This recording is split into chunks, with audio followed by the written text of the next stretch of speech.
Are you struggling to reply to a message on Messenger chat on your PC?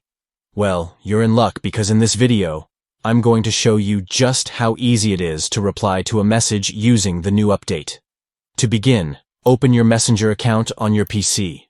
Make sure you are logged in and ready to go. Next, find the chat that contains the message you want to reply to. Scroll through your conversations and locate the chat that you want to respond to. Once you've found the chat, hover your mouse over the message that you want to reply to. You should see an arrow icon or a reply option appear. Click on this icon or option to open the reply box. Now it's time to type out your reply. Simply write your response in the text box provided and then click the Send button. Your message will be sent directly to the chat, allowing you to continue the conversation seamlessly. And there you have it.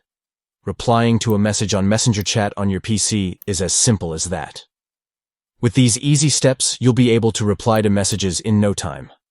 So the next time you receive a message on Messenger chat, don't hesitate to respond. Use these quick and easy steps to reply and keep the conversation going. Thanks for watching, and happy messaging.